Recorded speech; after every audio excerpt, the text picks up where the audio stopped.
তাহাজ্জুদ আর ফজরের অভ্যাস আছে যার, রহমত পূর্ণ প্রভাত হয় তার। আলহামদুলিল্লাহি রাব্বিল আলামিন, ওয়াসসালাতু ওয়াসসালামু আলা সাইয়্যিদিল মুরসালিন। আম্মা বা'দু ফাআউযু বিল্লাহি মিনাশ শাইতানির রাজীম। বিসমিল্লাহির রহমানির রহিম। আসসালাতু ওয়াসসালামু আলাইকা ইয়া রাসূলুল্লাহ ওয়া আলা আলিকা ওয়া আসহাবিকা ইয়া হাবিবাল্লাহ। আসসালাতু ওয়াসসালামু আলাইকা ইয়া নবিয়াল্লাহ ওয়া আলা আলিকা ওয়া আসহাবিকা ইয়া নূরাল্লাহ। অনুষ্ঠান রহমতপূর্ণ প্রভাত নিয়ে উপস্থিত হয়েছি। যারাই আমাদের সঙ্গ দিচ্ছেন সকলকে জানাই স্বাগত। আসুন আমরা শুরুতেই কুরআনুল কারীম থেকে তেলাওয়াত শ্রবণ করে নেই। আমাদের সাথে রয়েছেন শোয়েব ভাই, ইনশাআল্লাহ তাআলা তেলাওয়াত আমরা শ্রবণ করি। আউযু বিল্লাহি মিনাশ শাইতানির রাজীম।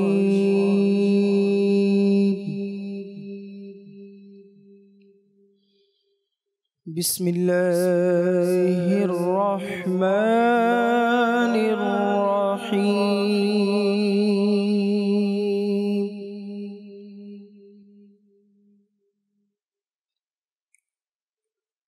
ওয়া মিনান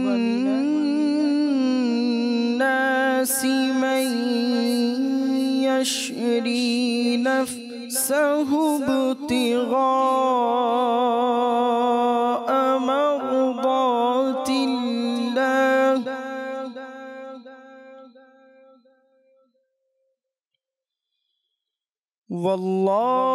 ওয়াল্লাহু রাউফুম বিল ইবাদ।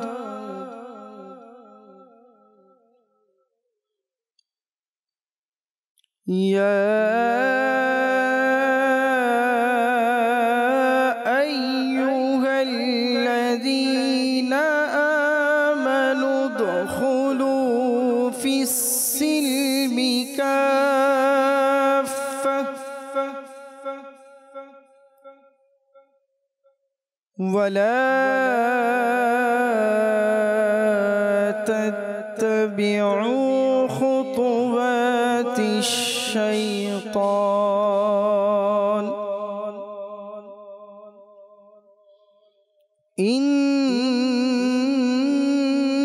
ইন্নাহু লাকুম আদুউম মুবিন। আমানতু বিল্লাহি সাদাকাল্লাহুল আযীম ওয়া সাদাকা রাসূলুহুন নাবিয়্যুল আমিনুল কারীম। কুরআনুল কারীম থেকে তেলাওয়াত আমরা শ্রবণ করেছি। রহমতপূর্ণ প্রভাতে একটি টপিক থাকে, আর মুবাল্লিগিন আমাদের সাথে রয়েছে। আজকে আমাদের বিজ্ঞ মুবাল্লিগ আমাদের জহিরুল ইসলাম ভাই রয়েছেন সাথে, পাশাপাশি আমাদের রফিক ভাইও রয়েছেন। ইনশাআল্লাহ তাআলা গুরুত্বপূর্ণ একটা বিষয় রয়েছে যা আমাদের জীবন ঘনিষ্ঠ, আমাদের জানা খুবই জরুরি রয়েছে, অতীব জরুরি রয়েছে। আমরা ইনশাআল্লাহ জানব। আজকের যে বিষয় আমরা নিয়েছি, বিষয় শ্রবণ করব। এর পূর্বে আসুন আমরা শ্রবণ করি হামদে বারি তাআলা।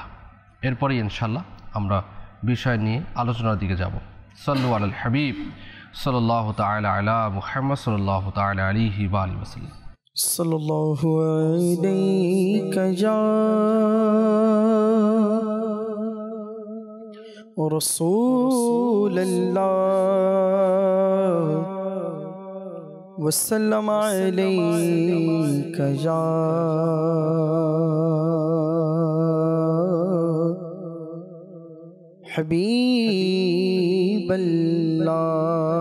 হাবিবাল্লাহ। মেরে তো आप ही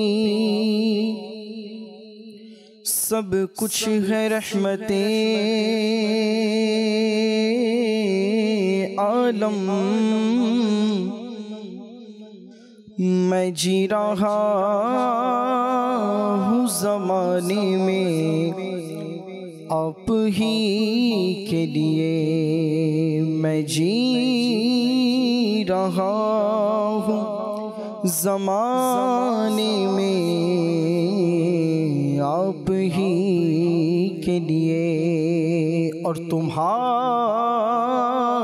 याद को कैसे न जिंदगी समझूं, यही तो एक सहारा है जिंदगी के लिए। पढ़ुन सल्लल्लाहु अलैहि या रसूल अल्लाह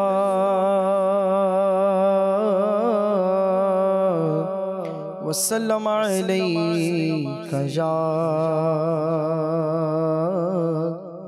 हबीब अल्लाह।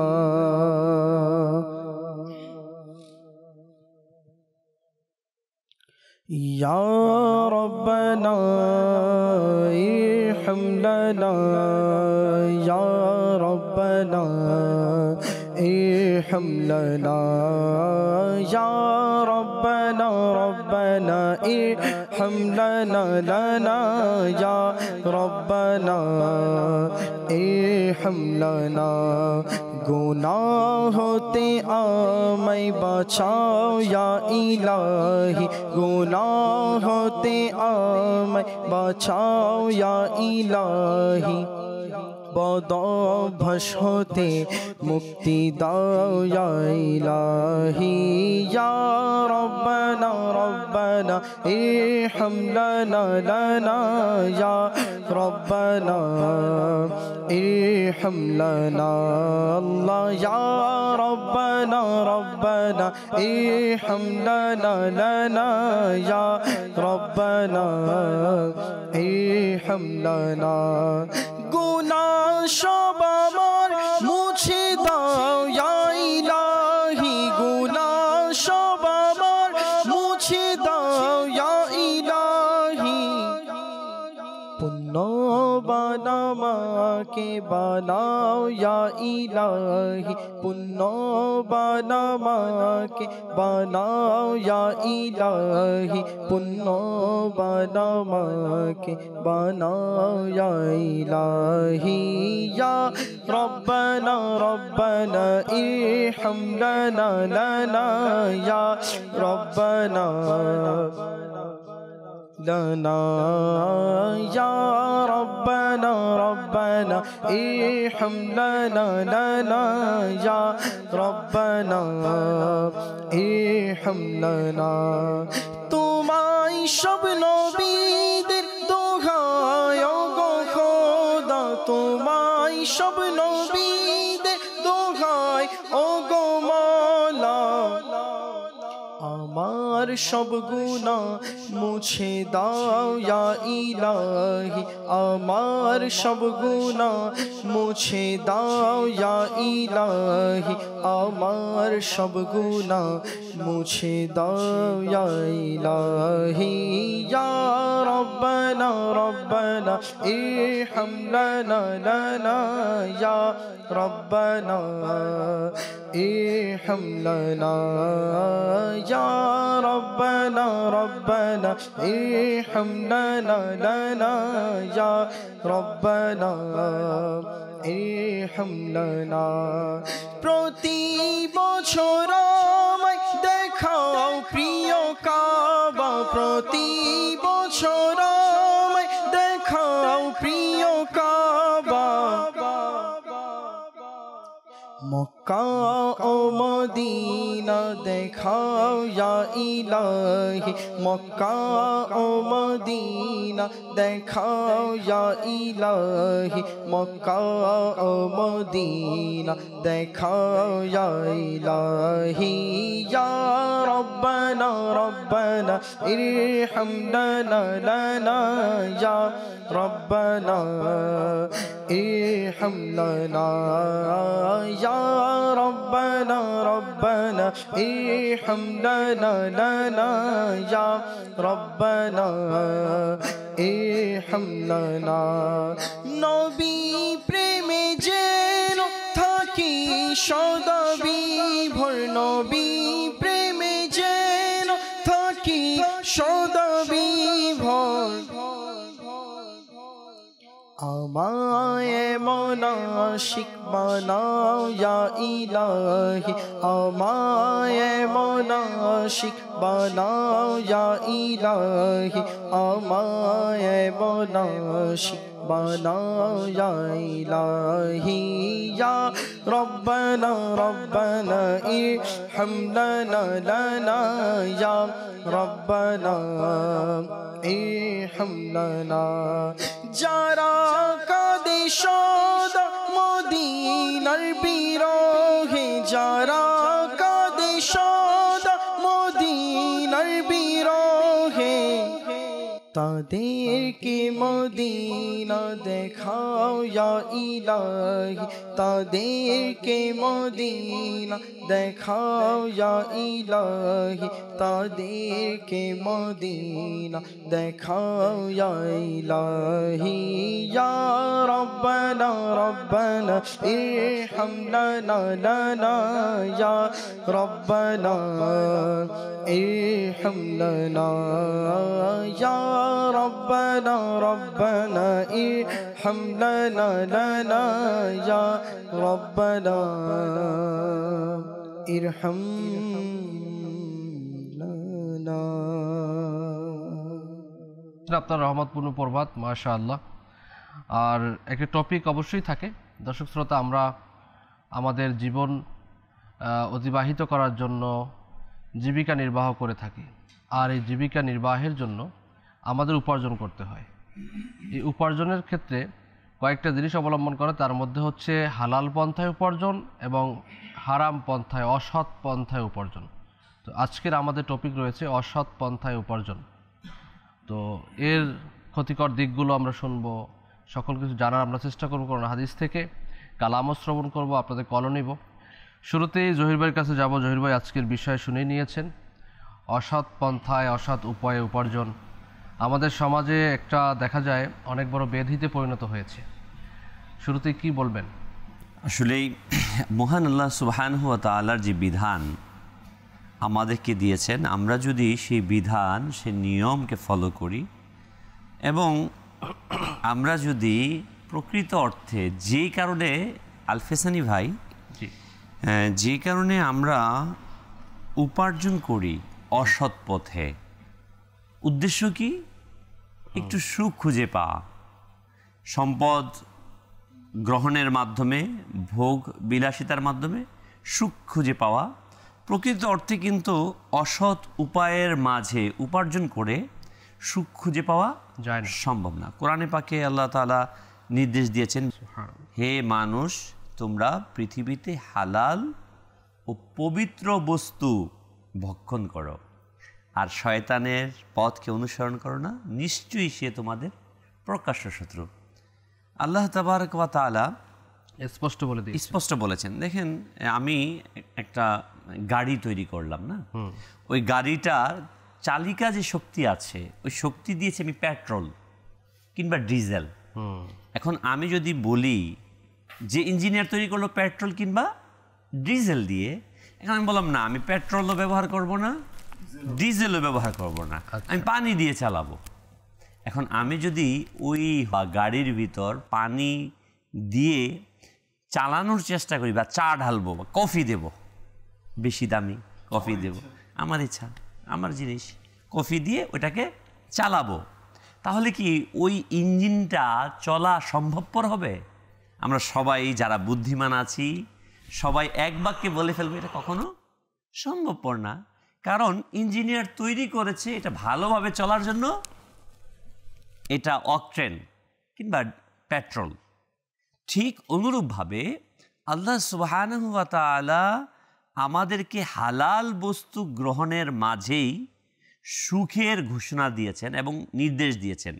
ওই ক্ষেত্রে গিয়ে আমি যদি বাহ্যিকতাকে গ্রহণ করি, বলি আরে পেট্রোলটা তো কেমন কেমন বাইরে ধরলে শুকিয়ে যায়, আমি কফিটাতে, এটা দামি জিনিস আছে, কফি বানাচ্ছি, এটা দিয়ে আমি চালাবো।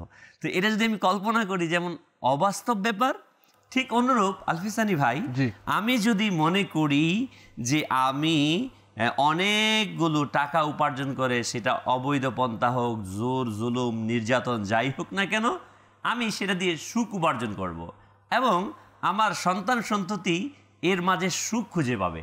আমাদের টার্গেট কিন্তু একটাই, সকল বস্তুর উপার্জনের মূল টার্গেট যদি আমরা সর্বশেষ নির্ণয় করি যে আমি টাকা উপার্জন করছি, সম্পদ উপার্জন করছি, ক্ষমতা অর্জন করছি, যত কিছু, তার মাঝে একটা জিনিস কি মানুষ আমরা খুঁজে পাওয়ার চেষ্টা করি, আর তা হচ্ছে সুখ, শান্তি।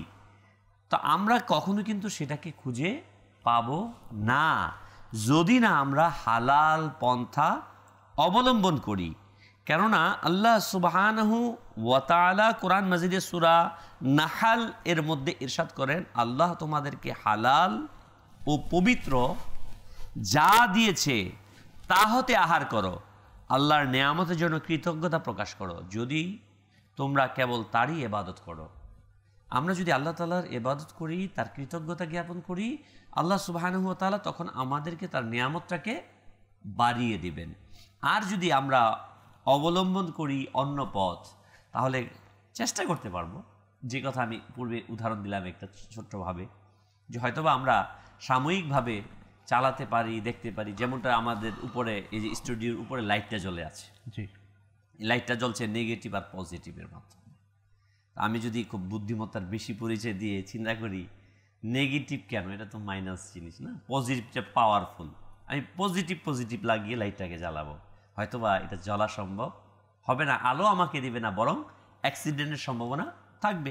ঠিক অনুরূপ আমরা হয়তোবা দেখি পৃথিবীতে আলফিসানি ভাই যে আমরা সম্পদ উপার্জন করে গাড়ি করে ফেলতেছি, বাড়ি করে ফেলতেছি, খুব দ্রুত সমাজের মধ্যে ক্ষমতাশীল ব্যক্তিত্বে হারাম উপার্জন করছি না আমরা, কিন্তু আলটিমেটলি একেবারে যদি আমি শেষ প্রান্তে দাঁড়াই যে এটার আউটপুটটা কি আসলো, রেজাল্ট, আমরা কিন্তু আমাদের সমাজের চারদিকে সেটাই দেখছি।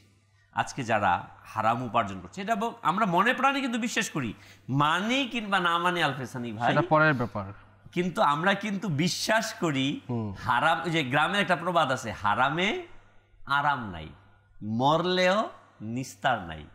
মানে দুনিয়ার বিষয়টা হচ্ছে, আমি যদি হারাম উপার্জন করি, অসৎ উপার্জন করি, এতে কোনো আমি আরাম বোধ করব না, সুখ বোধ করব না, আর মৃত্যুর পরে তো রয়েছে শাস্তি। অতএব বুদ্ধিমান সে যে হাকিকতকে, সৎ পন্থাকে অবলম্বন করে। মাশাআল্লাহ, রফিক ভাই বিষয় আজকের জেনে নিয়েছেন, অসৎ পন্থায় উপার্জন। বর্তমান সমাজের প্রেক্ষাপটে যদি আমরা দেখি, মানুষের সবার মাঝে একটা প্রতিযোগিতা, ভালো থাকার প্রতিযোগিতা, কিভাবে আরাম, আয়, সুখ, স্বাচ্ছন্দ্যে থাকা যায়, আর তার জন্য একটা মাইন্ডসেট গড়ে উঠছে মানুষের মাঝে যে যেভাবেই হোক আমাকে অর্থ উপার্জন করতে হবে, তা সে হালাল হোক কিংবা হারাম, যে কোনোভাবে আমার পরিবারকে ভালো রাখতে হবে, যে কোনোভাবে আমাকে ভালো থাকতে হবে, ব্যাংক ব্যালেন্স, টাকা পয়সা, বাড়ি গাড়ি, সোশ্যাল যে একটা স্ট্যাটাস তথাকথিত, মানে লোক দেখানো একটা, যে সমাজের মধ্যে একটা ভাবমূর্তি, ইমেজ, মানে ফেক একটা ইমেজ ক্রিয়েট করতে হবে, ভালো সাজা, ভালো থাকার একটা ইমেজ ক্রিয়েট করতে হবে, আর এই জন্য আমাকে যেভাবেই হোক আমাকে অর্থ উপার্জন করতে হবে।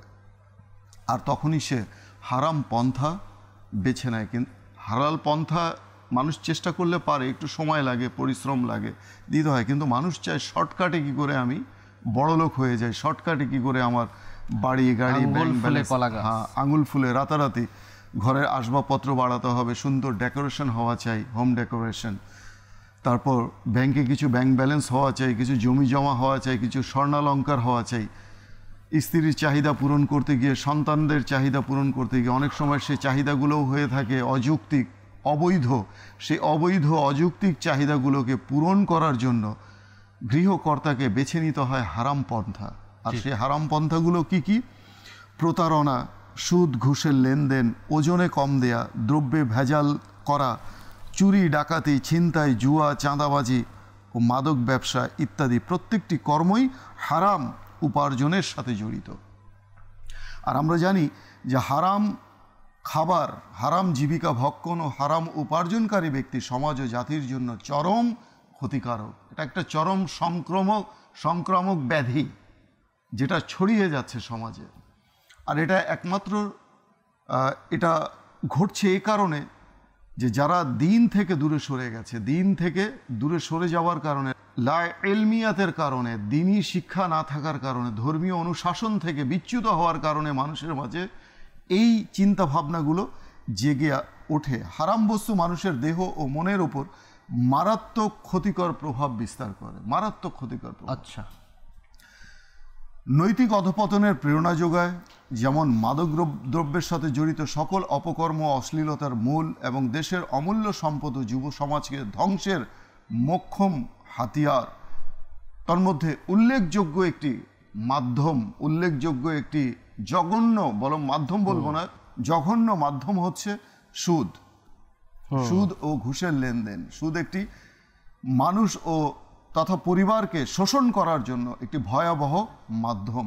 সুদ প্রথা ধন সম্পদকে সমাজের মুষ্টিমেয় পুঁজিপতির হাতে কুক্ষিগত করে দেয়। তাই আল্লাহ সুবহানাহু ওয়া তাআলা সুদকে হারাম ঘোষণা করেছেন, যেহেতু সুদ একটি হারাম উপার্জনের একটি মাধ্যম হয়ে উঠেছে। আপনি দেখবেন জন্ম থেকে নিয়ে মৃত্যু পর্যন্ত মানুষ কিন্তু এই সুদের সাথে জড়িত, চাইতে কিংবা না চাইতে, ইচ্ছাকৃত হোক কিংবা অনিচ্ছাকৃতভাবে হোক, মানুষ কিন্তু জড়িয়ে যাচ্ছে।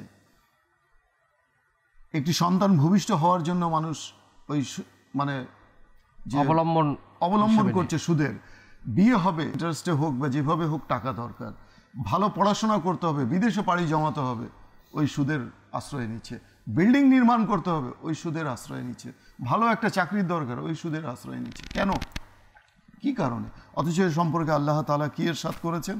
ও মুমিনগণ, তোমরা চক্রবৃদ্ধি হারে সুদ খেও না এবং আল্লাহকে ভয় করো, তাহলে তোমরা সফল কাম হতে পারবে। এ প্রসঙ্গে একটি ঘটনা, খুবই চমৎকার একটি ঘটনা সন্নিবেশিত করতে চাই। আর তা হচ্ছে এই, হযরত সাইয়েদনা আবু হুরায়রা রাদিয়াল্লাহু তাআলা আনহু থেকে বর্ণিত। তিনি বলেন, আমর ইবনে আকিয়াস এর জাহিলি যুগে কিছু সুদের কারবার ছিল। সে তা উসুল করার জন্য ইসলাম গ্রহণ থেকে বিরত ছিল। ইত্যবসরে যখন উহুদ যুদ্ধের দিন এলো, ঘোষণা এলো, সে জিজ্ঞাসা করলো, আমার চাচাতো ভাই অমুক কোথায়? লোকেরা বলল যে সে উহুদের প্রান্তরে গিয়েছে। আবার সে জিজ্ঞাসা করলো, অমুক কোথায়? তদুত্তরও লোকেরা বলল যে সে উহুদের প্রান্তরে। আবার জিজ্ঞাসা করলো, অমুক কোথায়? লোকেরা বলল সেও উহুদের প্রান্তরে। এতে সে তার যুদ্ধাস্ত্র পরে নিয়ে উহুদের উদ্দেশ্যে বের হয়ে পড়ল। মুসলিমগণ যখন তাকে দেখল, তখন তারা বলল, আমর, তুমি আমাদের থেকে দূরে থাকো, তুমি আমাদের থেকে দূরে থাকো। কিন্তু সে জবাব দিল, আমি ইসলাম গ্রহণ করেছি। অতঃপর সে যুদ্ধে আহত হলো, মারাত্মকভাবে আহত হলো। তাকে তার পরিবারের কাছে আহত অবস্থায় হস্তান্তর করা হলো, নিয়ে আসা হলো। সাদ ইবনে মুআজ রাদিয়াল্লাহু তাআলা আনহু এসে তার বোনকে বললেন, তুমি তাকে জিজ্ঞাসা করো সে কি জাতিকে বাঁচানোর জন্য, নাকি তাদের ক্রোধে শরিক হওয়ার জন্য, আর নাকি আল্লাহর জন্য যুদ্ধ করেছে। তখন আমর জবাবে বলল, বরং আল্লাহ তার রসুলের পক্ষ হয়ে আমি যুদ্ধ করেছি, ধর্মীয় যুদ্ধ। তারপর তিনি ইন্তেকাল করলেন। অতঃপর তিনি জান্নাতে প্রবেশ করলেন। অথচ আল্লাহর জন্য এক ওয়াক্ত সালাত পড়ারও তিনি সুযোগ পাননি। এই ঘটনা দ্বারা প্রতীয়মান হয়, এটা ইবনে আবু দাউদ শরীফের হাদিস, এই ঘটনা দ্বারা প্রতীয়মান হয় যে বান্দার আমল কম হোক বেশি হোক যেমনই হোক, কিন্তু জীবিকা তার হালাল হতে হবে, উপার্জন তার হালাল হতে হবে। কেননা হালাল জীবিকা এমন একটি বিষয় রয়েছে যা আল্লাহ নবী সাল্লাল্লাহু আলাইহি ওয়াসাল্লাম ইরশাদ করেন, যা হযরত সাইয়েদনা জাবির রাদিয়াল্লাহু তাআলা আনহু থেকে বর্ণিত। আল্লাহ নবী ইরশাদ করেছেন, যে দেহের গোশত হারাম খাদ্য দিয়ে গঠিত, অর্থাৎ যার সমস্ত শরীর হারাম খাদ্য দিয়ে গঠিত, তা বেহেশতে প্রবেশ করবে না। হারাম খাদ্য দিয়ে গঠিত দেহের জন্য জাহান্নামের আগুনই উত্তম। আসলে খুব গুরুত্বপূর্ণ কিছু কথা বলেছেন। হালাল পন্থায় উপার্জন এটা করতে হবে, কে না বুঝে, কে না জানে, তারপরেও জেনে বুঝেই আপনার আগুনে পা ফেলতে যায়, আগুনে পা ফেলে দেয়। অনেকে বলে আমরা কি করব, কিছুই করতে পারছি না, অপারগতার বশবর্তী হয়ে অপারগ অবস্থায় কাজ করছি, আবার অনেকে নির্দ্বিধায় নিঃসংকোচে এই কাজগুলো করে যাচ্ছে। আল্লাহ তাআলা হেফাজত করুক। আমরা শুনবো, জানবো, কিছু কল আমরা নিয়ে নেই অনুষ্ঠানে, এরপর আসবো আবার ইনশাআল্লাহ তাআলা। জি, কল চালিয়ে দিন। মোহাম্মদ ফরিদ, আমি টঙ্গী গাজীপুর তোরা থেকে বলতেছি। আমি আপনাদের অনুষ্ঠান দেখতেছি, আমার যদি একটা নাচ শোনায় দিতেন, প্রিয় মদিনা দূরে যাব কেমন করে। আচ্ছা, শোয়েব ভাই আছেন ইনশাআল্লাহ, আশা করি শোনাবেন। জি, নেক্সট কল। আমি মোহাম্মদ আব্দুল কাদের আশরাফি সৈয়দপুর থেকে আরজ করছি। আলহামদুলিল্লাহ, রহমতপূর্ণ প্রভাত অনুষ্ঠানটি দেখার সৌভাগ্য হচ্ছে, মাশাআল্লাহ। জহিরুল ইসলাম ভাই, আপনি যদি আপনার কণ্ঠে একটি নাতে রাসূল শুনিয়ে দিতেন, জাযাকাল্লাহু খায়রা। মাশাআল্লাহ। জি, নেক্সট কল। নায়ান আদমপুর থেকে বলছি। আমি একটি নাদের রাসূল শুনতে চাই। নাদের রাসূলটি হলো, জীবনে হবে কি তোমার দিদার ইয়া রাসূলুল্লাহ। আচ্ছা, জীবনে হবে কি তোমার দিদার ইয়া রাসূলুল্লাহ। জি শোয়েব ভাই, কালাম রিকোয়েস্টও আসছে, পাশাপাশি আপনিও হয়তো কিছু তৈরি করে নিয়ে আসছেন, কি শোনাবেন? জীবনে হবে কি তোমার দিদার ইয়া রাসূলুল্লাহ, জীবনে হবে কি তোমার দিদার ইয়া রাসূলুল্লাহ, সে আশায় রয়েছি আমি গুনাহগার ইয়া রাসূলুল্লাহ, সে আশায় রয়েছি আমি গুনাহগার ইয়া রাসূলুল্লাহ। পৃথিবীর যে দিকে তাকাই দরদি আর তো কেহ নাই, পৃথিবীর যে দিকে তাকাই দরদি আর তো কেহ নাই, জানি যে তুমি রহমতের ভান্ডার ইয়া রাসূলুল্লাহ, জানি যে তুমি রহমতের ভান্ডার ইয়া রাসূলুল্লাহ। তোমারি জিয়ারতে যায় হাজারো হাজি মদিনায়, তোমারি জিয়ারতে যায় হাজারো হাজি মদিনায়। मैं मदीने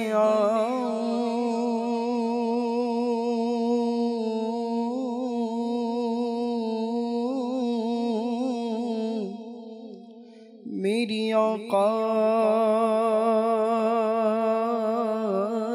नहीं है, गर तुम जो बुलाओ तो बड़ी बात नहीं है। मदीने जाने वालों जाओ जाओ फी अमानिल्लाह,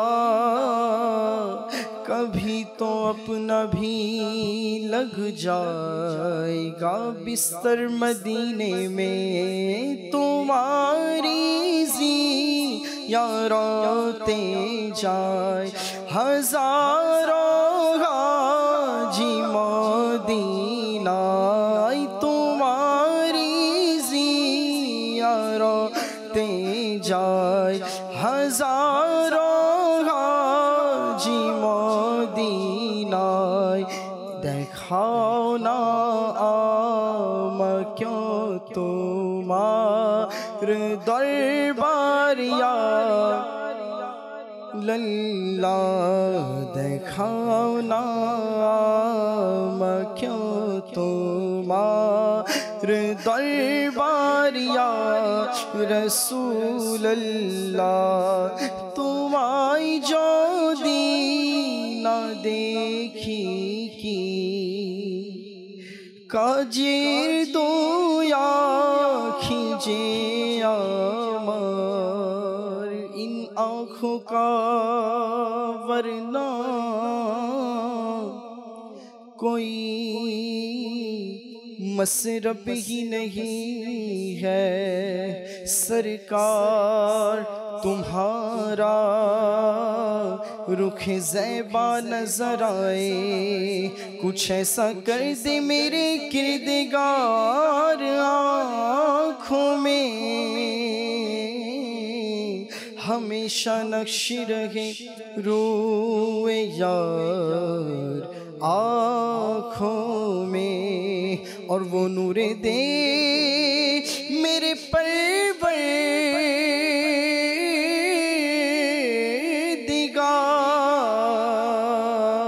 परवरदिगार आँखों में के जलवागर रहे रुख की बाहर आँखों में और उन्हें न देखा उन्हें न देखा तो किस काम की है ये आँखें कि देखने की है सारी बाहर आँखों में तुम्हारी যদি না দেখি কি কাজের দোয়া খিজে আমার আকা তোমায় যদি না দেখি কি কাজের দোয়া খিজে আমার দেখা দাও মতের দর্দি দয়াবান ইয়া রাসূলুল্লাহ দেখা দাও মতের দর্দি দয়াবান ইয়া রাসূলুল্লাহ তোমাকে পেয়েছে যে জন খুদাকে পেয়েছে সে জন আকা তোমাকে পেয়েছে যে জন খুদাকে পেয়েছে সে জন তুমি তো খোদাকে পাবার একক দারিয়া রসুল্লাহ তুমি তো খোদাকে পাবার একক দারিয়া রসুল্লাহ জীবনে হবে কি তোমার দিদার ইয়া রাসূলুল্লাহ সে আশায় রয়েছি আমি গুনাহগার ইয়া রাসূলুল্লাহ।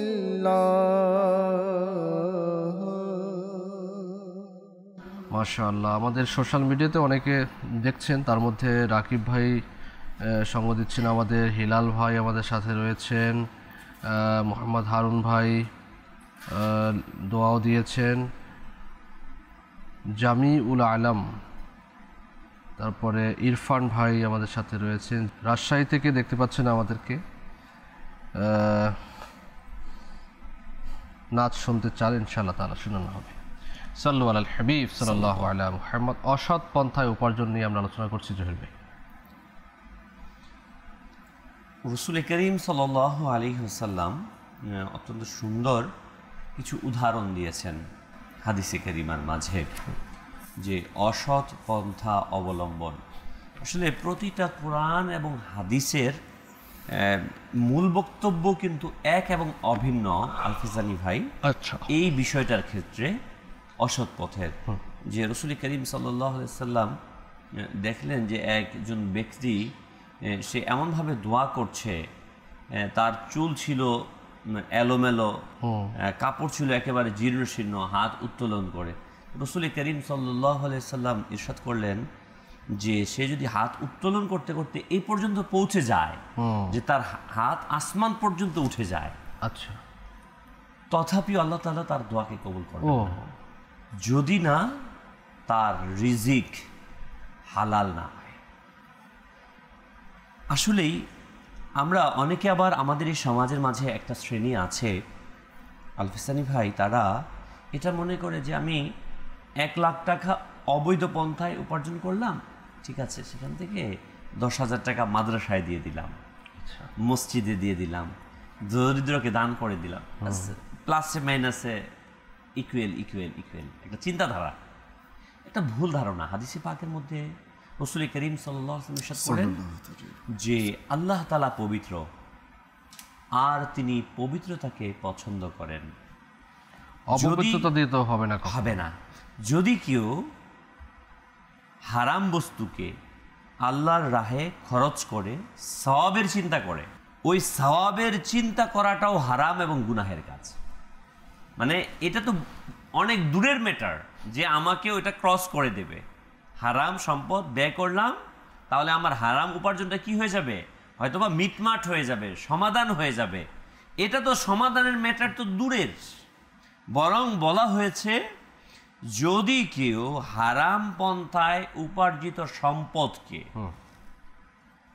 আল্লাহর রাস্তায় ব্যয় করে সওয়াবের চিন্তা করে, তো এই সওয়াবের চিন্তা করাটাও কি হারাম, গুনাহের কাজ।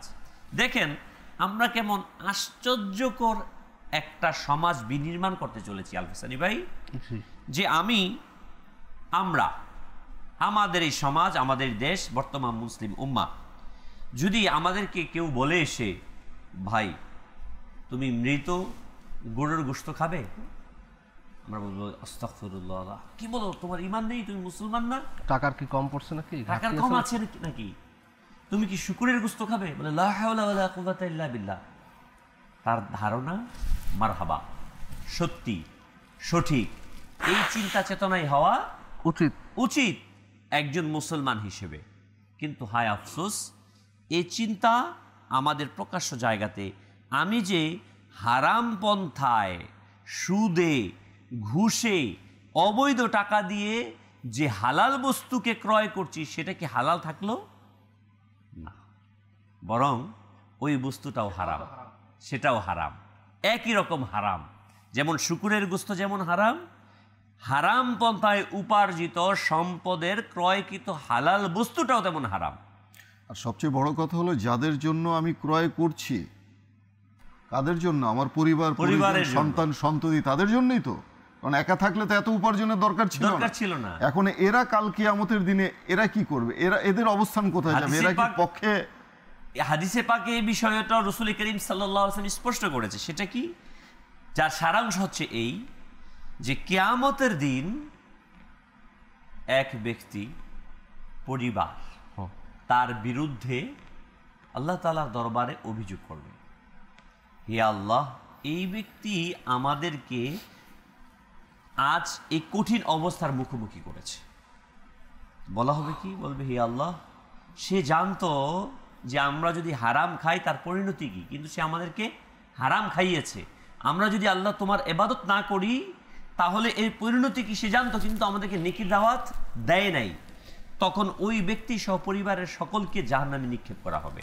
তা আমাদের যে বিষয়টা আলফিসানি ভাই, আজকে আমি যত কিছুই করি না কেন, দেখেন আজকে আমাদের কোন সেক্টরের কথা বলবো, ধর্মীয় সেক্টর বলেন, দুনিয়াবি সেক্টর বলেন, আজকে এমন কোনো সেক্টর নাই যেটার উদাহরণ আমরা দিতে পারবো যে সেখানে 100% বৈধতা সঠিকভাবে চলছে। প্রত্যেকটা সেক্টর কিন্তু আজকে দুর্নীতিতে ভরে গেছে।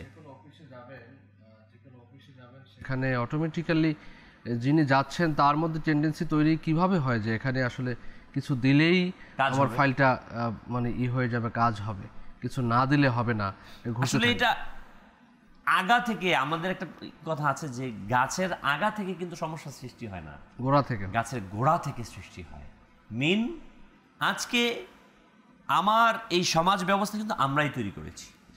আমরা যে সমাজ ব্যবস্থাটাকে তৈরি করেছি, একটা সিস্টেম তৈরি করেছে, এটা কিন্তু গোড়া থেকে, যে একজন কর্মকর্তা, একজন কর্মচারী যখন নিয়োগ প্রাপ্ত হচ্ছে, সে কি বৈধ পন্থায় নিয়োগপ্রাপ্ত হচ্ছে কি না।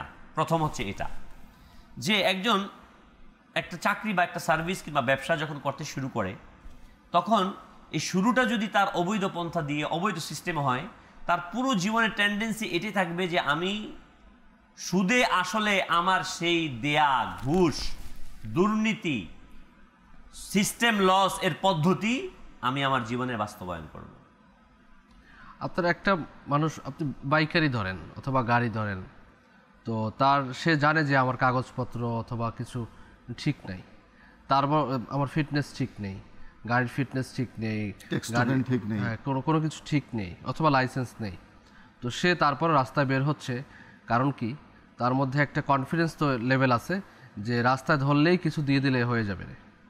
তো এই যে একটা আমাদের নিজেদের মধ্যে টেন্ডেন্সি তৈরি হওয়া, আপনার এক তো অসৎ পন্থায় সে উপার্জন করবে, কিন্তু সেই একটা রাস্তা তৈরি তো আমি করে দিচ্ছি। মানে আমার কাছে, আমার চিন্তা চেতনাতে ভাই বসে গেছে যে আমি যদি ভালো না থাকি, আমি যদি অসৎ থাকি, তাহলে আমার এই সমাজে টিকে থাকা সম্ভব, চলা সম্ভব এবং দ্রুত গতিতে অগ্রসর হওয়া সম্ভব। মানে আমরা মনে করছি এই ধরনের আসলে মন মানসিকতা আমাদের মধ্যে অনেকের কম হচ্ছে। আপনি যেখানেই যাবেন, অসৎ পন্থায় উপার্জন তো আছেই। এখন যেই পুকুরে মাছ আপনার আছে সেটা জেনেই তো আপনি জাল ফেলবেন।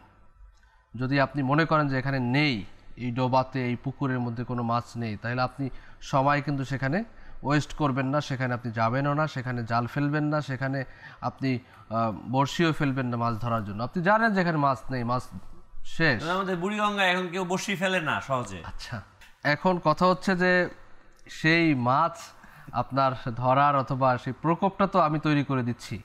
তো সমাজের মধ্যে আমার মনে হয় ম্যান বাই ম্যান আমাদের পরিবর্তন হওয়া উচিত এই অসৎ পন্থায় উপার্জনের ক্ষেত্রে।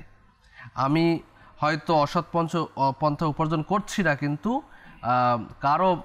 কেউ করছে, তার মাধ্যম হচ্ছে। আসলে একা কিন্তু, যে আমরা বলি না একা মানুষ কিন্তু কিছু করতে পারে না আলফিসানি ভাই।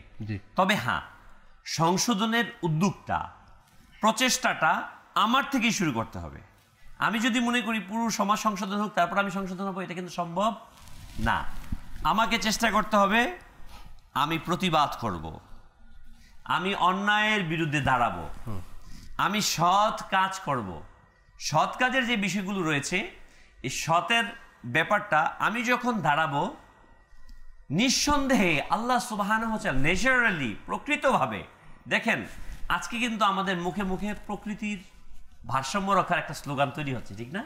কারণ কি জানেন, আমরা প্রকৃতির সাথে, ন্যাচারালের সাথে দুর্ব্যবহার করতে করতে করতে করতে যখন এই প্রকৃতি আমাদেরকে রিপিট দিতে শুরু করেছে, রিপ্লে দিতে শুরু করেছে, এখন আমাদের চিন্তা চেতনার মধ্যে কি আসছে? প্রকৃতির ভারসাম্য রক্ষা করো, সমাজ রক্ষা করো, প্রকৃতিকে বাঁচাও আগামী ভবিষ্যতের জন্য, আগামী ভবিষ্যৎ, নিজেকে বাঁচার জন্য। এখন ভবিষ্যৎ দূর, আমরা নিজে বাঁচতে, এই যে করোনা আসতেছে, এর একটা প্রেক্ষাপট কিন্তু আমরা বলতেছি কি, আজকে আমরা প্রকৃতির সাথে অসদাচরণ করেছি, যত্রতত্র আমরা গাছ কেটেছি, নদীকে আমরা দূষিত করেছি, আমরা জলাভূমিকে ভরাট করে দিয়েছি, যার বিনিময় ক্রমান্বয়ে এই বরফ গলছে এবং একের পর এক রোগ আসছে, আমাদের আক্রান্ত করছে। অর্থাৎ রিসার্চ বলছে, এবং এর ফলে আমরা আমাদের চিন্তাতে আসছে, বাট আমরা করতে পারছি না। তা আমি বলবো যে আমরা আসলে যত কিছুই করি না কেন, আমাকে ন্যাচারালের কাছে, প্রকৃতির কাছে, সত্যের কাছে, হকের কাছে যেতেই হবে। জহির ভাই, এখানে আরেকটি কথা আমাদেরই হয়, রফিক ভাইও একটু আশা করি এর মধ্যে প্লাস করবেন, যে আরে সবাই তো করছে, আমি একা কি করব। ওই কোনো বাদশা বলল যে সবাই, রাজ্যের সবাই এক গ্লাস করে দুধ ঢালবে এই কূপের মধ্যে। এখন কেউ মনে করলো আমি এক গ্লাস পানি ঢাললে তো কি আর হবে, সবাই তো দুধ ঢালছেই, এটা তো দেখা যাবে না। তো সকালবেলা দেখা গেল যে সবই পানি, ডোবা ভর্তি পানি হয়ে গেছে। তো এ ধরনের কি বলবেন, মানে আমাদের সকলের একটাই হয়ে গেছে যে আমি একা কি করব, মানে সবাই তো করছে, আমিও করি তাদের সাথে। একটা মানুষ, মানে ফার্স্ট অ্যান্ড ফরমোস্ট যেটা আমার ব্যক্তিগতভাবে যেটা আমার অপিনিয়ন, সেটা হচ্ছে যে কোনো মানুষ যদি এটা চিন্তা করে, মানে তার মধ্যে আগে এই কনসেপ্টটাকে ক্রিয়েট করতে হবে, মাইন্ডসেটটাকে তৈরি করতে হবে। I can change my self, I can change the society, I can change the system, but I can change my self. আমি যদি এটা চিন্তা করি যে আমি নিজেকে, তাহলে আমার নিজের থেকে, যেমন আমির আহলে সুন্নাহ যখন চলেছিলেন, একা চলেছিলেন, তিনিও এই সমাজের সংস্কারের জন্য, মানুষের আত্মশুদ্ধির জন্য, মানুষের সংশোধনের জন্য তিনি পথ চলা শুরু করেছিলেন। আজকে পুরো দুনিয়া তার সাথে, পুরো দুনিয়ার মানুষ তার সাথে। এই যে শুরু তো একজনকে করতে হবে। তা আমি যদি আমার পরিবারের মধ্যে দেখা যাচ্ছে আজকে যদি পরিবারের যতগুলো সদস্য আছে তারা উপার্জন করছে, একজন যদি অসৎ উপার্জন করে তো আরেকজন তার মাধ্যমে ইন্সপায়ার হচ্ছে, যিনি অসৎ উপায়ে উপার্জন করে আমার চেয়ে ভালো অবস্থানে আছে, তাহলে আমাকেও করতে হবে। একটা আলাদা ব্যাপার, বিশ্বাস করে না, সবারই বিশ্বাস করা উচিত যে পরকালীন ব্যাপার রয়েছে, আমি মারা যাব, চলে যাব, এটা সবাই মানে যে থাকবো না, আমার শরীরের যে টোন এটা থাকবে না, এটা শরীরের শক্তি থাকবে না, আমাদের কণ্ঠস্বর থাকবে না, আমাদের ব্রেন শক্তি ঠিকমতো থাকবে না, এগুলো সবাই কি বিশ্বাস করে এবং মানে, এবং একমাত্র মহান রব তাআলা যে একজন রয়েছেন এটা মানে। কিন্তু মূলত কথা হচ্ছে আমি অসৎ পন্থায় উপার্জন কেন করব, এর কারণ কি রয়েছে? মহান রব তাআলা আমাদেরকে রিজিক দান করেছেন আমাদেরকে, এবং উত্তম রিজিক দান করেছেন। আমি কিসের জন্য, কার জন্য এই অসৎ পন্থায় উপার্জন করব? আর এটা এমনই একটা দান যে আমাদের কনসেপ্ট দেখুন, আমাদের মাইন্ডসেট দেখুন, আমরা রিজিককে তালাশ করি, অথচ দুটি বাস্তবতা, এক হচ্ছে মৃত্যু, আরেক হচ্ছে জীবিকা। এই দুটি কিন্তু মানুষকে অনুসন্ধান করে থাকে, তালাশ করে থাকে, কিন্তু আমরা এই দুটিকে তালাশ করি। যাকে তালাশ করার কথা তাকে তালাশ করি না। আমরা যদি আল্লাহ তাআলাকে তালাশ করি, আল্লাহর রাসূলকে যদি তালাশ করি, সেই সন্ধানে যদি আমরা নেমে যাই, আমাদের জীবিকাও আমাদের কাছে চলে আসবে। এটা কেননা আল্লাহ তাআলা উত্তম জীবিকা দাতা, আল্লাহ তাআলা উত্তম রিজিক দাতা। হাদিসে পাকে আল্লাহ নবী সাল্লাল্লাহু আলাইহি ওয়াসাল্লাম এর ফরমান, হযরত সাইয়েদনা আবু ইয়ালার বর্ণনা মতে আল্লাহ নবী ইরশাদ করেন, হে লোকেরা, সম্পদের প্রাচুর্যতাই কিন্তু ধনী মানে ঐশ্বর্য নয়, বরং আসল ঐশ্বর্য হচ্ছে মনের ঐশ্বর্য। আর আল্লাহ তার বান্দাকে তাই দেবেন যা তিনি তার রিজিকে রেখেছেন, অর্থাৎ এটা ফিক্সড, নির্ধারিত। এখন বান্দার ইন্টেনশনের উপর নির্ভর করছে আমি এটা হালাল পন্থায় নেব নাকি হারাম পন্থায় নেব। এই যে আরেকটা বিষয় যেটা দেখেন, আজকে আমি টাকা কিছু উপার্জন করলাম না, ফর এক্সাম্পল আমি মাসে 1 লাখ টাকা উপার্জন করছি, আমি আমার সন্তানকে শিক্ষিত করছি, লেখাপড়া করাচ্ছি। ওই সন্তান যদি কোনো ভালো শিক্ষকের, টিচারের সঙ্গ অবলম্বন করে সৎ টেন্ডেন্সি তৈরি হয়, সে যদি এসে আমার বাড়িতে আমাকে জিজ্ঞাসা করে, বাবা তুমি তো চাকরি করো 25,000 টাকা বেতনের, তুমি 1 লক্ষ টাকা কোথায় থেকে উপার্জন করো, আমার কি কোনো জবাব থাকবে? আসলে কিন্তু ঘটছে কিন্তু আমাদের সমাজে, যাকে আলফিসানি ভাই, এরকম অসংখ্য ঘটনা ঘটছে, কিন্তু আমরা শিক্ষা নিচ্ছি না। আমাদের সন্তানরা কিন্তু একটা সময় এসে বুঝে যে আমার বাবা অসৎ পথে অর্থ উপার্জনকারী, সুদখোর, ঘুষখোর, দুর্নীতিবাজ, হয়তোবা সে বলছে না, প্রতিবাদ করছে, পারছে না। এটা কিন্তু সামনে যত কিছু বলি না কেন, পিছনে কিন্তু আমরা বলি আরে সে ইনকাম করে মাসে 50,000 টাকা, কিন্তু তার ছেলের পিছনে খরচ করতেছে 50,000 টাকা কিভাবে? অটোমেটিক্যালি আপনার কি আসবে না, প্রশ্ন দাঁড়াবেই। এখন আপনি কি করছেন মানুষ কিন্তু জানে। এখন আপনি এলাকায় গিয়ে যদি সেইভাবে নিজেকে দানবী সাজান অথবা করেন, দান খয়রাত করতে থাকেন, মানুষ একটা চিন্তা করবে যে এতগুলো টাকা কোত্থেকে আসছে। এটা এক সময় কিন্তু প্রকাশ পেয়েই যায়, অনেকে হাইড করে, দেখা যায় যেখানে আছে সেখানে প্রপার্টি করেনি, অন্য জায়গায় করেছে। সোশ্যাল মিডিয়াতে দেখা যায় অনেক সময় যে দারোয়ান হয়ে সে কোটিপতি হয়ে গেছে। একজন মানুষ দারোয়ানি করে কয় টাকা উপার্জন করতে পারে? এই যে মানুষের মধ্যে একটা কারাপশন করার যে একটা কনসেপশন রয়েছে, এটা থেকে সরে আসতে হবে। একটা জিনিস যদি আমরা সম্পূর্ণ সামনে, একটা বিষয়কে যদি আমরা এটাকে হোল্ড করে রাখি, একটাই যদি চিন্তাভাবনা আমাদের সব সময় আমাদেরকে তাড়া করে বেড়ায় যে হারাম উপার্জনকারী কখনো জান্নাতে যাবে না। এখন জান্নাত কি সেটার মানে আমাদের সেটা সিগনিফিকেন্সটাও আমাকে বুঝতে হবে। এখন এটাই জানতে হবে যে হারাম উপার্জনকারী কখনো জান্নাতে যাবে না। তো আমি একজন গৃহকর্তা হিসেবে আমি নিজেও হারাম খাচ্ছি, আমার পরিবার পরিজনকে হারাম খাওয়াচ্ছি, আমার সন্তান সন্ততিকে হারাম খাওয়াচ্ছি। যারা হারাম খেয়ে যাদের শরীরে রক্ত মাংস বেড়ে উঠছে, তাদের মাঝে আমি আগেই বলেছি যে হারাম উপায়ে উপার্জন যে রয়েছে মানব চরিত্রে একটা বিরূপ প্রতিক্রিয়া সৃষ্টি করে, ক্ষতিকর একটা প্রভাব ফেলে। কি ক্ষতিকর প্রভাব ফেলে? তাদের নৈতিক চরিত্রতার পদস্খলন ঘটে, তাদের মধ্যে বেহায়াপনা, নির্লজ্জতা বেড়ে ওঠে, তাদের মধ্যে অবাধ্যতা বেড়ে ওঠে, তাদের মধ্যে আপনার যত ধরনের মদ পান থেকে শুরু করে জুয়া খেলা থেকে শুরু করে যত ধরনের মা বাবার নাফরমানি তার সন্তানের মধ্যে এই দোষগুলো চলে আসবে। তো আমি কেন সেই কাজ করব যে আমি হারাম উপার্জন করে আমার স্ত্রীকে খাওয়াবো, আমার সন্তানকে খাওয়াবো, আর তারা আমার থেকে অবাধ্য হয়ে যাবে, তারাও জাহান্নামে যাবে, আমরাও জাহান্নামে যাব। যে কথাটি জহির ভাই পূর্বেই বলেছেন যে কাল কিয়ামতের দিনে একজন গৃহকর্তার বিরুদ্ধে অভিযোগ উঠবে, তার পরিবারের সদস্য বলবে যে উনি কোথা থেকে কিভাবে উপার্জন করে খাইয়েছেন, সেটা আমাদের দেখার বিষয় না। আজকে যদি সে যদি আমাদেরকে অবৈধ খাইয়ে থাকে, সেটা অবৈধ করেছে, সে জুলুম করেছে, সে অপরাধী, এর দায় ভাই আমরা নেব না, এখানে দায়ভার নেব না। একটা জিনিস আমি একটু বলতে চাই, সেটা হচ্ছে যে যেটা আমরা শুরুতে বলেছি,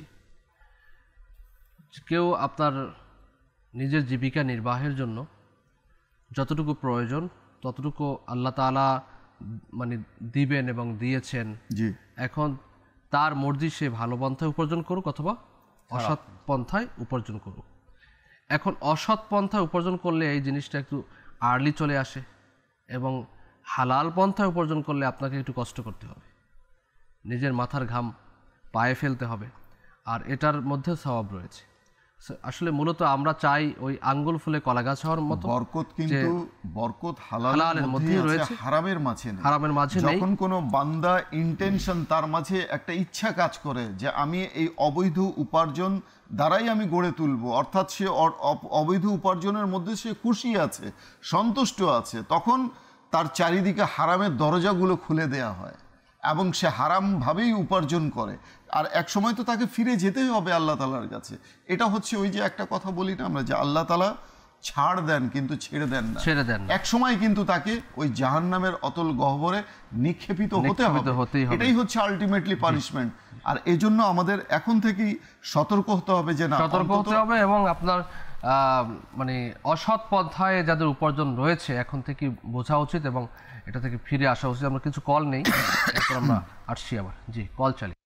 কুমিল্লা থেকে বলছি। মাদানী চ্যানেলের সকলকে আন্তরিক মোবারকবাদ জানাচ্ছি। আমি এবং আমার পরিবার সকলেই মাদানী চ্যানেলের একজন দর্শক।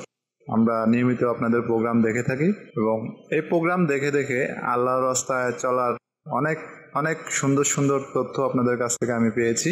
আলহামদুলিল্লাহ, তো সুন্দর একটা প্রোগ্রাম উপহার দেওয়ার জন্য এবং সামনের দিনগুলোতে যেন সুন্দর সুন্দর প্রোগ্রাম আমাদের জন্য উপহার এনে দিতে পারেন, আল্লাহর কাছে এই দোয়া করছি। সকলেই ভালো থাকবেন, আমাদের জন্য দোয়া করবেন। আসসালামু আলাইকুম রহমতুল্লাহ।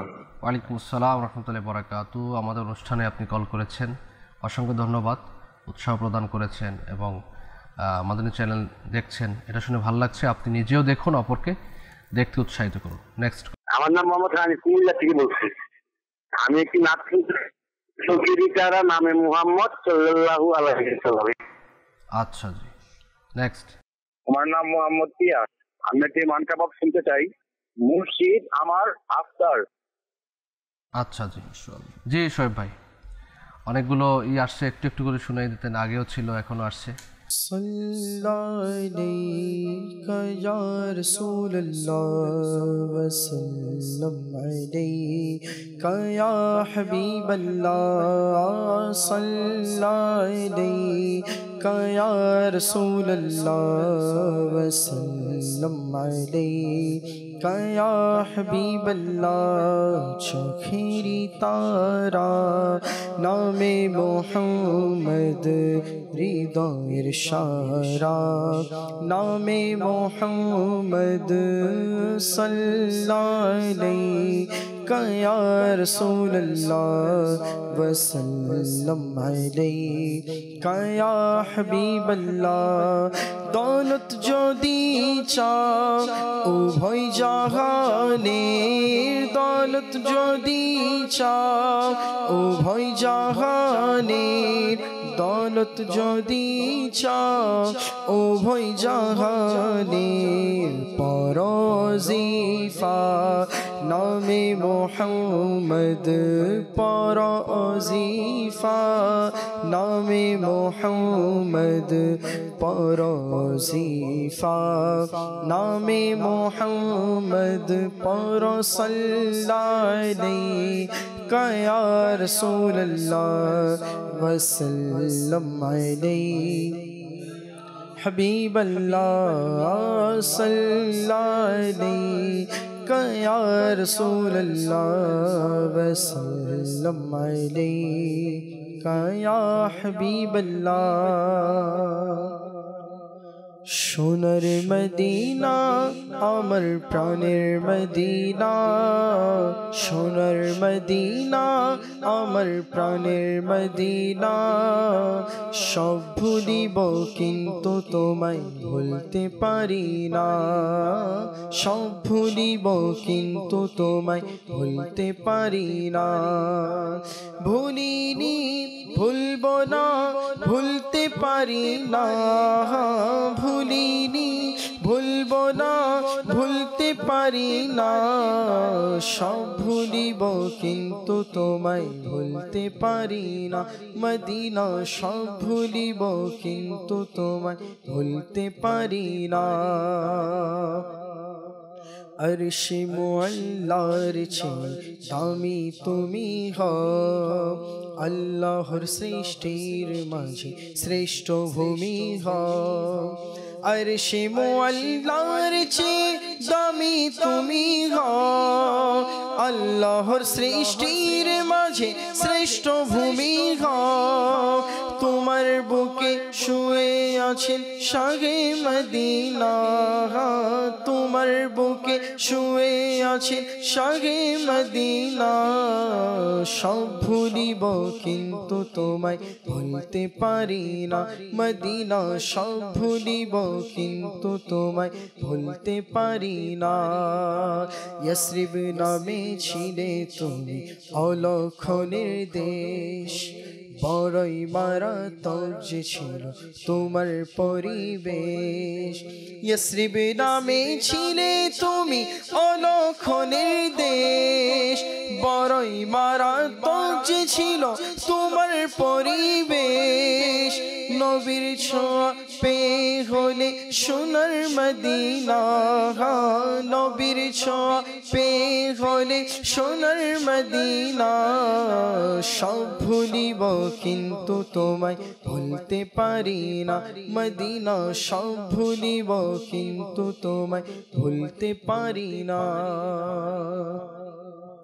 মুর্শিদ আমারা তার মুর্শিদ আমারা তার মুর্শিদ আমারা তার মুর্শিদ আমারা তার মুর্শিদ আমারা তার মুর্শিদ আমারা তার মুর্শিদ আমারা তার মুর্শিদ আমারা তার মুর্শিদ আমারা তার মুর্শিদ আমারা তার আল্লাহর বড় ইহসান তিনি দয়াল নবীর উপহার আল্লাহর বড় ইহসান তিনি দয়াল নবীর উপহার সাধক মুখলিস সালিম তিনি বহু গুণের সম্ভার মুর্শিদ আমারা তার মুর্শিদ আমারা তার মুর্শিদ আমারা তার মুর্শিদ আমারা তার মাথায় সদা ইমামা আর সাদা চাদরের জোড়া সুন্দর চেহারাটা ঘন ঘন দাড়িতে ভরা দৃষ্টি নিচে মুচকি হাসি দৃষ্টি নিচে মুচকি হাসি সদাই থাকে যার তিনি মুর্শিদ আমারা তার মুর্শিদ আমারা তার মুর্শিদ আমারা তার মুর্শিদ আমারা তার আস্তে আস্তে করে আমাদের কাছ থেকে বিদায় নিচ্ছে অনুষ্ঠানের সময় শেষের দিকে আমরা একেবারে আর আজকের বিষয় নিয়ে আলোচনা হচ্ছে আমাদের জীবন ঘনিষ্ঠ বিষয় অসৎ পন্থায় উপার্জন। অসৎ পন্থায় উপার্জন আমাদের সমাজে বেড়েই চলছে। কেউ যেন পাল্লা দিয়ে এই কাজটা করে যাচ্ছে। আর এই পাল্লা দিয়ে করার পিছনে ওই নিজের পরিবারের হাতেই ধ্বংস, একটা হাদিসে কারিমাও রয়েছে। তো এই নিজের পরিবারের হাতেই কিন্তু অনেকে ধ্বংস হচ্ছে। বাস্তবতা তাই। রসুল করিম সাল্লাল্লাহু আলাইহি ওয়া আলিহি ওয়াসাল্লাম ইরশাদ করেন, যার হাদিসে কারিমার সারাংশ এই যে শেষ জামানাতে মানুষ তার পরিবার দ্বারাই ক্ষতিগ্রস্ত হবে। তার বলা হয়েছে যে ওই ব্যক্তি তার স্ত্রী দ্বারা, ছেলে মেয়ে দ্বারা, পিতামাতা দ্বারা ধ্বংসপ্রাপ্ত হবে। বলা হলো, ইয়া রাসূলুল্লাহ, এটা কীভাবে সম্ভব? তখন বলা হলো যে যখন সে উপার্জন করবে তখন অল্প উপার্জনের কারণে তার পরিবার থেকে তার স্ত্রী, ছেলে মেয়ে, পিতামাতা তাকে তিরস্কার করবে, তখন সে বাধ্য হয়ে অবৈধ পন্থাকে বেছে নেবে।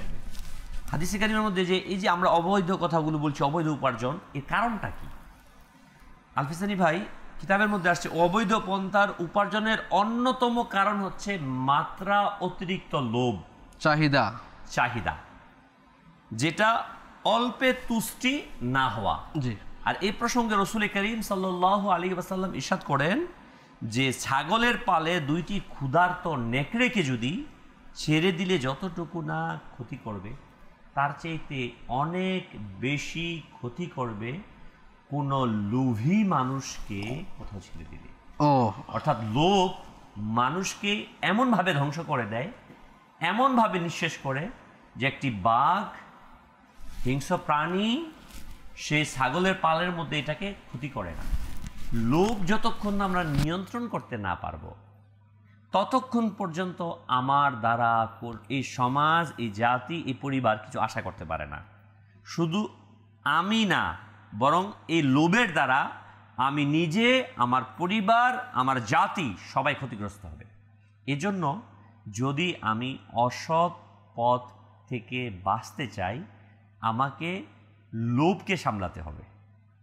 লোভ যদি আমি সামলাতে পারি তাহলে সম্ভব, এবং অল্পের তুষ্টি, আমি যেন উপরের দিকে সবসময় না তাকাই, নিচের দিকে। আসলেই বাস্তব ভাই, আলফিসানি ভাই, আমরা যখন রাস্তায় হাঁটি, কেউ যখন কারো হাত আমার কাছে আসে, আমরা অনেক সময় এক একজন এক এক চিন্তা করি, আমার কি এটা চিন্তা করা উচিত না, এই হাতটা আজকে আসছে না, আমার হাতও হতে পারে। আজকে আমি রাস্তায় এই আজকের আসার সময় দেখে আসলাম যে বস্তা গায়ে দিয়ে মানে শরীরে পেঁচিয়ে ঘুমিয়ে আছে রাস্তায়। হায়, আমি ওই ভাইকে বলবো যার আজকে একটা ফ্ল্যাট থাকার পর আরেকটা ফ্ল্যাট ক্রয় করার জন্য দুর্নীতি করছি, একটা বাড়ি থাকার পর আরেকটা বাড়ি করার জন্য দুর্নীতি করছি। না, 3টা ছেলে, তো 3টা ছেলের জন্য 3টা বাড়ি না করলে কিভাবে হবে? কি হবে? তাহলে তো মারামারি করবে ওরা, কিছু একটা করে যাচ্ছে ছেলে সন্তান। আপনার সাথে যখন মার শুরু হয়ে যাবে তখন বুঝতে পারবো হালতটা কি আছে। মেয়েদেরকে বিয়ে দিতে হবে, তাই না রফিক ভাই? এখন অসৎ পন্থা তো উপার্জন করতেই হবে, নাইলে বিয়ে কিভাবে দেবে? এই সমাজের মধ্যে বিয়ে দিতে হলো একজনের 3-4-5 লাখ টাকা খরচ হয়, এটা নর্মাল, আর কি আরো অনেক হয়। এই বিষয়টা দেখুন, ইবনে মাজা শরীফের হাদিস, এই হাদিসটা যদি আমরা পড়ি না, অনেকটা আমাদের কাছে ক্লিয়ার হয়ে যাবে বিষয়টা।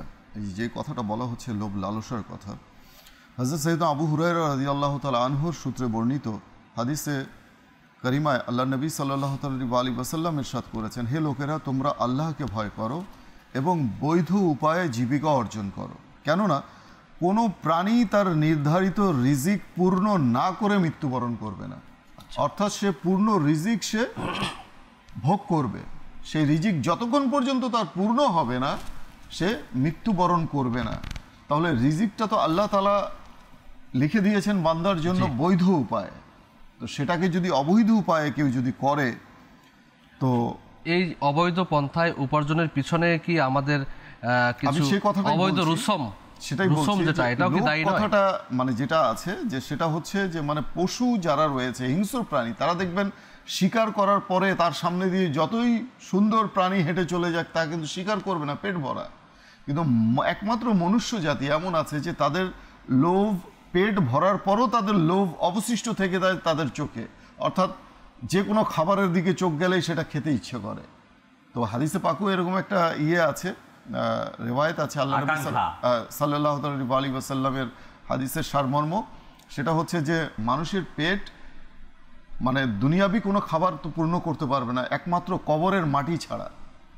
মৃত্যুর পর, মানে আরেক হাদিসে আছে যে স্বর্ণের যদি দুটো উপত্যকাও তাকে দিয়ে দেওয়া হয় তবু তার চাহিদা পূরণ হবে না। এটা একমাত্র পূরণ করতে পারে কবরের মাটি, অর্থাৎ কবরে যাওয়ার পরেই যদি তার পেট পূর্ণ হয়, তার আকাঙ্ক্ষা, লোভ, লালসা পূর্ণ হয়। তো আল্লাহ নবী সাল্লাল্লাহু আলাইহি ওয়াসাল্লামের যে ফরমান, এই ফরমানগুলোকে যদি আমরা সামনে রাখি, বিশেষত সমাজে দেখা যায় কিছু মানুষ এমনও রয়েছে যে নামাজ পড়ছে, ওজনে কম দিচ্ছে, নামাজ পড়ছে, সুদ ঘুষ লেনদেন করছে, নামাজ পড়ছে, সে অবৈধ উপার্জনের সাথে জড়িত, নামাজ পড়ছে, সে দেখা যাচ্ছে যে অবৈধ সম্পদ অর্জনের সাথে জড়িত। অথচ হাদিসে মোবারকে আল্লাহ নবী সাল্লাল্লাহু আলাইহি ওয়াসাল্লাম ইরশাদ করেছেন যে কোনো ব্যক্তি যদি হারাম ভক্ষণ করে আর দিন রাত নামাজ পড়ে, তারপরেও তার এক রাকাত নামাজ আল্লাহ তাআলার দরবারে পৌঁছবে না, অর্থাৎ তার নামাজ কবুল হবে না। তো আমি নামাজ কার জন্য পড়ছি, আর কেনই বা আমি হারাম খাচ্ছি? তার দোয়া কবুল হবে না, নামাজ কবুল হবে না।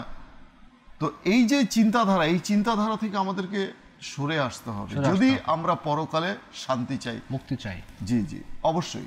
এখানে আমি যে জিনিসটা একটু ইঙ্গিত করতে চাচ্ছি যে আমাদের দেশীয় রুসুম এই পালন করার জন্য আমরা অসৎ পন্থায় উপার্জন করে থাকি। আমার ছেলে আমি বিবাহ দিব, বিবাহ করাবো, মেয়েকে বিবাহ দিব, এর যে রুসুমগুলো, এবং সেখানে আপনার এক পক্ষ অন্য পক্ষকে ঘায়েল করার জন্য, বিপদে ফেলার জন্য অসৎ পন্থায় উপার্জন, অসৎ পন্থায় টাকা ইনকাম করে এগুলো দিতে, মানে টেন্ডেন্সি থাকে আমি মেয়ে বিয়ে দিতে দিলে এত টাকা লাগবে, এগুলো করতে হবে। এখানে একটা জিনিস যদি আমরা একটু লক্ষ্য করি জহির ভাই, সেটা হচ্ছে যদি আল্লাহ পাকের দরবারে আমরা ফরিয়াদ করি, আল্লাহ পাক কিন্তু ব্যবস্থা করে দেওয়ার মালিক। যাই হোক, ওইদিকে যাচ্ছি না, কিন্তু আমার মূলত কথা হচ্ছে যে আমরা যদি এই জিনিসটা আল্লাহ পাকের দরবারে বলি, সমাজের মধ্যে বিয়ে কিন্তু হচ্ছে, একেবারে ফ্রিতেও কিন্তু হয়ে যাচ্ছে। আমাদের টেন্ডেন্সি যে আমি টাকা খরচ করে, বেশি খরচ করে বিয়ে দিলে আমার মেয়ে সুখে থাকবে, ভুল। আচ্ছা, কনসেপ্ট ভুল। বরং আল্লাহর প্রতি আমাদের তাওয়াক্কুল নেই। আমি একটা বিষয় বলতে চাচ্ছি, আজকে যারা যেই পিতা বা যে ছেলে, আমি পিতার চাইতে যে বর যে বিবাহ করছে আমি তাকে দোষ, তার দিল যদি না চায়, বাবা বলে আমি তো চাই না, বাবা চাইছে, মা চাইছে, ভুল কথা। এটা বলে না বর বিক্রি হয়ে গেছে, বিক্রি হয়, আসলে তো বাস্তব। এর চাইতে নিকৃষ্ট আর কি হতে পারে যে টাকার বিনিময়ে, সম্পদের বিনিময়ে সে বিবাহ করছে। বলা হয় আমার ছেলে মাস্টার্স পাস করেছে, এখন 40,000 টাকা বেতন। কি বলো? মানে কোরবানির সময় যেমন গরুর সাজিয়ে গুজিয়ে উঠানো হয়, আমাদের সমাজের মধ্যে আমাদের ছেলেদেরকে আমরা সাজিয়ে গুজিয়ে উঠাচ্ছি। এটা একটা ভুল কনসেপ্ট। আমি বলবো ওই বরকে, আপনি কল্পনা করেন আজকে আপনি বিবাহ করছেন, আপনি বিবাহ করার পর হয়তোবা ধরে নিলেন আপনার প্রথম সন্তান হলো মেয়ে, 18 বছর তো বয়স, ধরে নেন 19 বা 20 বছর পরে আপনার মেয়েকে বিবাহ দিবেন, অপেক্ষা করেন। আজকে যদি আপনি 5 লাখ নিয়ে বিবাহ করে থাকেন, আপনার মেয়েকে বিবাহ দিয়ে 50 লাখ লাগবে। এটাই বাস্তবতা, এটাই সত্যি কথা। ওই যে আমাদের একটা প্রবাদ আছে না গ্রামের, আলহাসানি ভাই, আগের হাল যেমনে যায় পিছনের হাল তেমনি যায়। এটা আমরা যদি আশা করি যে আমি যৌতুক নিয়ে বিবাহ করব আর আমার মেয়েকে যৌতুক ছাড়া বিবাহ দিব, সম্ভব না। অর্থাৎ আমি যদি ভালো হতে চাই, আমি যদি চাই যে আমার প্রতি দয়া করা হবে, তাহলে প্রথম আমাকে দিয়ে শুরু করতে হবে, নিজেকে শুরু করতে হবে, নিজেকে দিয়ে দয়া করি। এটা একেবারে আমাদের কনসেপ্টটা ভুলে যাই। এবং একই সাথে সাথে কিন্তু যেহেতু এই প্রসঙ্গটা এনেছেন, আমাদের একটা ভুল কনসেপ্ট যে দেনমোহরটা যদি বেশি দেওয়া হয় না, তাহলে তালাক কম হবে। তালাকের রিপোর্ট বর্তমানে শতকরা 90% মেয়েদের পক্ষ থেকে তালাক।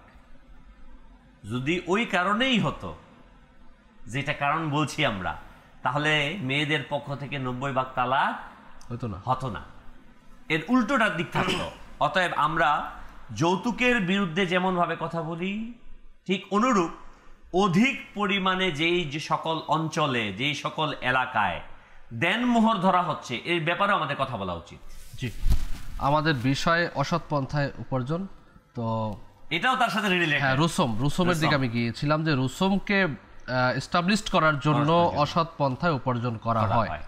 আসলে দর্শক শ্রোতা, এই শর্ট টাইমে আমরা অনেকগুলো পয়েন্ট নিয়ে আলোচনা করতে পারি না, অনেক পয়েন্ট রয়ে গেছে যেগুলো আমাদের আলোচনা করা উচিত।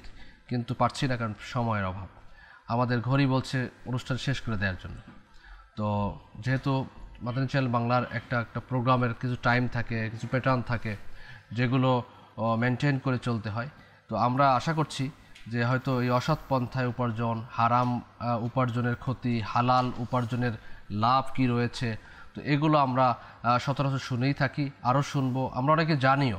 তারপরে আমরা কিছু পয়েন্ট ফাইন্ড আউট করার চেষ্টা করেছি যে এই পয়েন্টগুলোতে আমরা হয়তো কথা বললে কিছুটা হলেও আমাদের দর্শক শ্রোতা আমরা যারা রয়েছি সবাই একটু হলেও সচেতন হতে পারি। আল্লাহ তাআলা আমাদেরকে অসৎ পন্থায় উপার্জন থেকে বাঁচাক।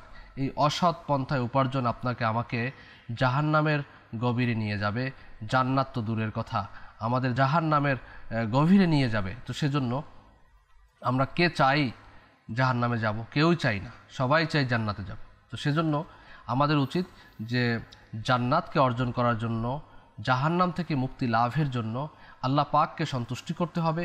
আর এই আল্লাহ পাককে সন্তুষ্টির জন্য আমরা অসৎ পন্থায় উপার্জন ছেড়ে দিই। এখনও বাকি রয়েছে, এখনও সময় রয়েছে, এবং যারা অসৎ পন্থা উপার্জন করেছেন, যার থেকে নিয়েছেন তার থেকে এগুলো দিয়ে দেওয়ার ব্যবস্থা করুন।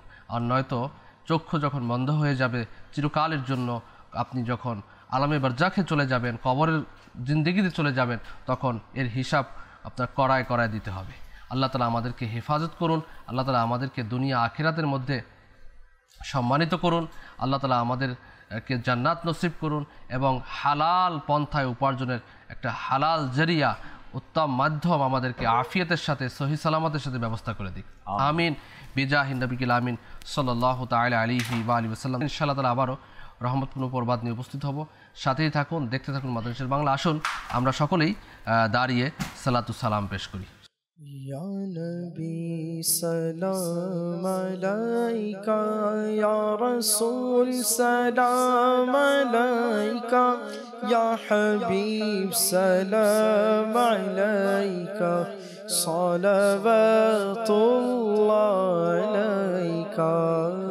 अर्श का काबा मदीना, फर्श का काबा मदीना, काबे का काबा मदीना, जन्नतुल मावा मदीना। या नबी सलाम अलैका, या रसूल सलाम अलैका, या हबीब सलाम अलैका, सलावत अलैका। আমি যদিও গুনাহগার, তবু উম্মত আমি তোমার। আমি যদিও গুনাহগার, তবু উম্মত আমি তোমার। আমায় কদমে রেখো না मदनी मदीने वाले। या नबी सलाम अलैका, या रसूल सलाम अलैका, या हबीब सलाम अलैका, सलावतुल्लाह अलैका। अस्सलामु अलैका या रसूलुल्लाह व अला आलिका व अस्हाबिका या हबीबल्लाह व अला आलिका अस्हाबिका। सुब्हानकल्लाहुम्मा व बिहम्दिका ला इलाहा इल्ला अंता अस्तगफिरुका व अतूबु इलैक। सुब्हानकल्लाहुम्मा व बिहम्दिका ला इलाहा इल्ला अंता अस्तगफिरुका व अतूबु इलैक। सुब्हानकल्लाहुम्मा व बिहम्दिका ला इलाहा इल्ला अंता अस्तगफिरुका व अतूबु इलैक। सलातु वस्सलामु अलैका या नबिय्यल्लाह व अला आलिका व अस्हाबिका या नूरल्लाह ला इलाहा इल्लल्लाह मुहम्मदुर रासूलुल्लाह सल्लल्लाहु अलैहि वसल्लम। তাহাজ্জুদ আর ফজরের অভ্যাস আছে যার, রহমত পূর্ণ প্রভাত হয় তার।